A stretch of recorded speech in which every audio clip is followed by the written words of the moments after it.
Modern Horizons 3 is in recovery mode.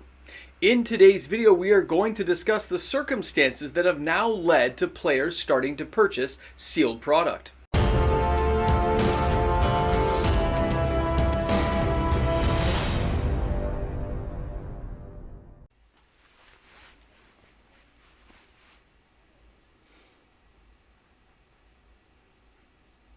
The one thing that makes a story a good story is that twist ending where the unexpected happens.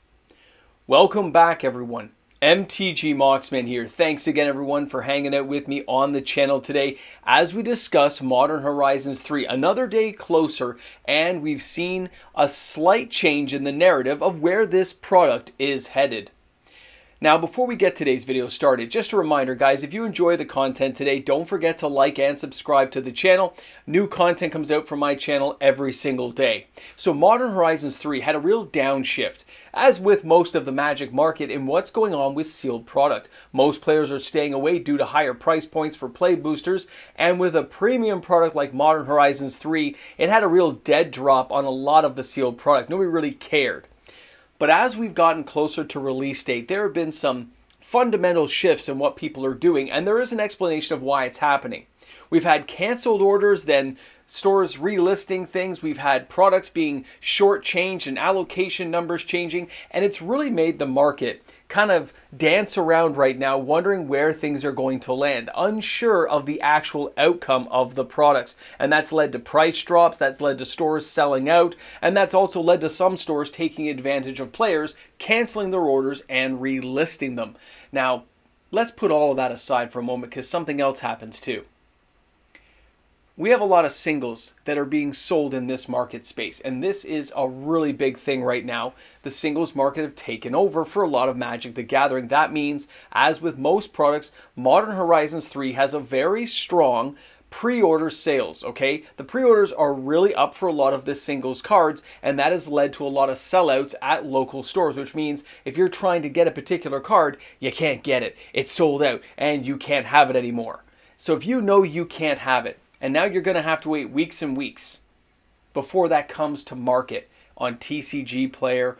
And that's if it doesn't get canceled by TCG Player, because they make an overstock or an understock on what they think they're getting, and they oversell it. We've seen that before as well. But either way, let's just pretend that everything's going to work out, and you have to wait a couple of weeks to get those cards. What are you supposed to do? Well, with most players, they get a little stir crazy. They get a little frustrated.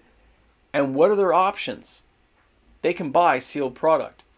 Guys, if we take a look at what's happening right now, and we show you guys the prices. This is Amazon as of Saturday evening, I believe, when I took this photo. And you can see, again, the collector boxes at $3.73, and that's really tiny on my screen, but 32 cents. I think I've been listing the updates on my last price drop video daily, just middle of the day, to let you guys know where the prices are. But if you look at these, it'll say 1,000 here sold, 1,000 of this sold, over 2,000 of the collector boxes have sold, over 2,000 play booster boxes have sold. There is a lot of sales, and this is being backed up by not just Amazon, okay? Local stores that I've been getting in contact with this weekend said on Friday and Saturday they had a larger than expected pre-order come in on a lot of these stores. So some extra collector boxes sold. Even more stores have now sold out of the play booster box. And they actually said some of these players are reiterating the fact that they know they won't be able to get the singles.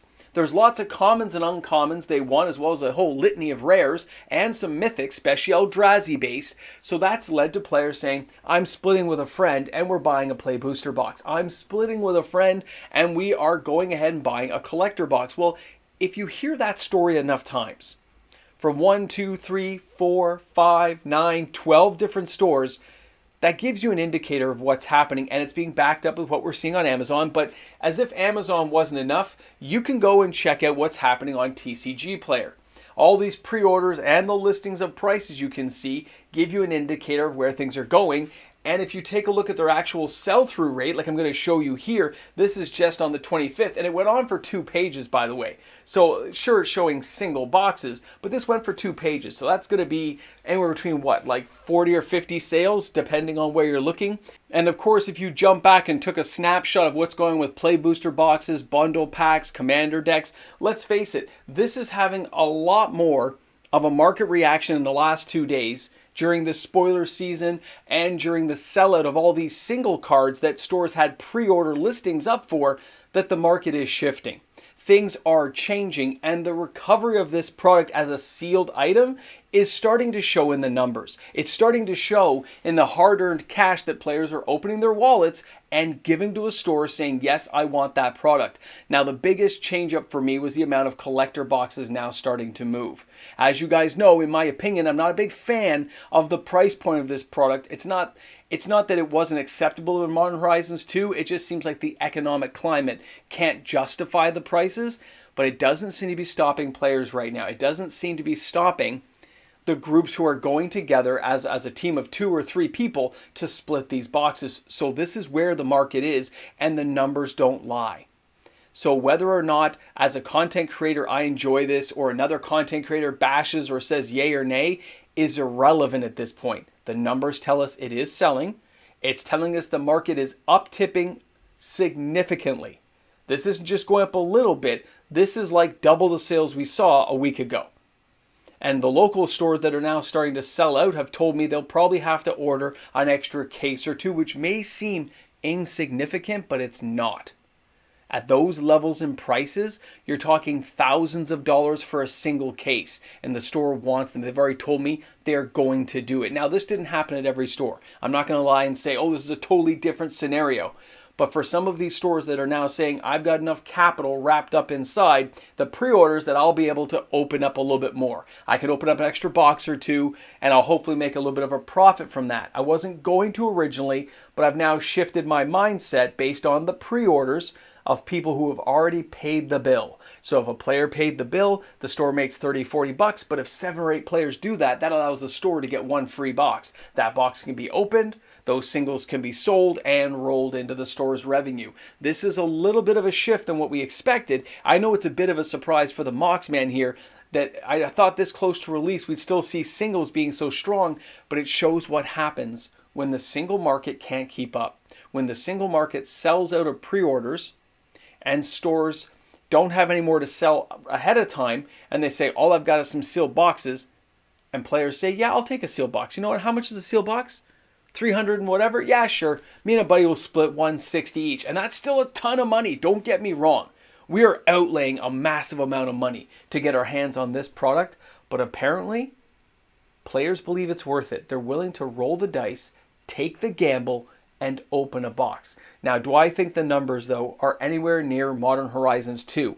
I can tell you now with a surety at this point, no, they are not. They are running at about half of what Modern Horizons 2 did at the same date timestamp, roughly, okay? It's about 53% last I looked on my spreadsheet. So if I look at the numbers I had when Modern Horizons 2 came out for collector boxes and for the draft boxes, we're about 53 and some change percentage point, which with still more days to go, sure, it could ramp up, but I still don't think it's really going to go beyond the 65% mark. It's just a different market climate we're in, so you can't expect the numbers to be the same. But considering where we are right now with this product and the amount of singles that Wizards of the Coast has shown, it looks like enough players are biting on the nostalgia of the Eldrazi. They like a lot of the land cards they're seeing inside this set, and they see synergy that they want to get their hands on for their commander decks. And yes, I still mainly believe it's a commander product. I'm not going to change my attitude on that. I'm sure many of you guys feel the exact same way, that this is more of Commander Horizons 3. But either way, money talks. It's the easiest way to put it. If you're putting a product out, even if it doesn't line up right, even if the name is all you've got, but there's enough cards inside that players are willing to spend some money in getting, that's where the dollar is going to be spent. That's what Wizards of the Coast will take away from this, that it was a success, and we will know closer to release date. I will give you guys updated numbers probably about 5 or 6 days from now as I get the information in. But either way, this is a fascinating kind of turn of events for a product like this to see it go into recovery mode. Now, I also saw a slight uptick in the pricing we saw on Amazon, just like 30 cents, kind of upward trajectory, but I don't know if it's going to hold that way. We'll have to wait a little bit longer and see if it actually starts going up, because we've seen most of the cards by this point, so I don't know if there'll be any last minute surprises in some of the rare slots, but we'll find out this week, okay? So thanks again for tuning in. Thanks for being here with the Moxman.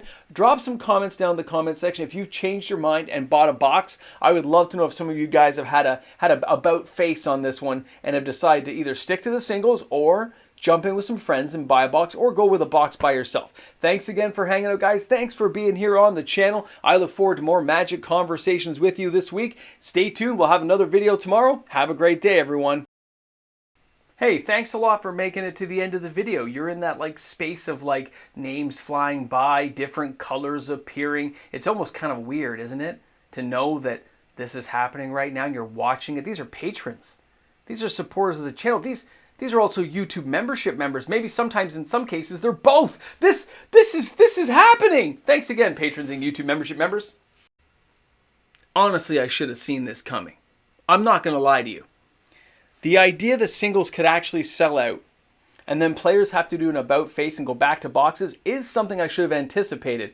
But it was really not even a fleeting thought more than one time. It was just kind of like maybe, but it would take a lot of singles to sell, but it really comes down to, you know, stores not opening boxes. By the way, this is the Ramble Jamble. And these are just some afterthoughts I have about what's going on, because when you have stores who are selling out of all kinds of these cards, even Ugin's Labyrinth and stuff at $100 a pop being completely sold out. Now, some stores may have only put up 1 or 2, but a store that had 13 up and now they're all gone, that tells you something. That's $1,300 for Ugin's Labyrinth, and now they're wondering if they can get more. They're determining, should we open in more boxes? Should we just keep it sold out and see how the market reacts? There's a lot going on, and that means players who can't get that card, and we're hoping to have it game day, now may take the risk and open a box, because we're creatures of habit. Whether it costs us money or not, the idea that we don't want to wait for something, this impatient society we live in, definitely jumps on the bandwagon sometimes, and this is what apparently is happening. So I got to get more sales data. I got to see if more stores get back to me, but it's interesting. The few stores I contacted this weekend, I got answers back really quick. They're like, yeah, sales have been pretty brisk. Things are picking up. I mean, there's a whole bunch of stores I deal with, like Gameskeepers Online. We also got things back from Up North Games, Tabletop Giant. There was quite a few guys, so shout outs to those ones for getting back to me so quickly. Either way, fascinating, okay? I'll talk to you guys soon. Have a great one.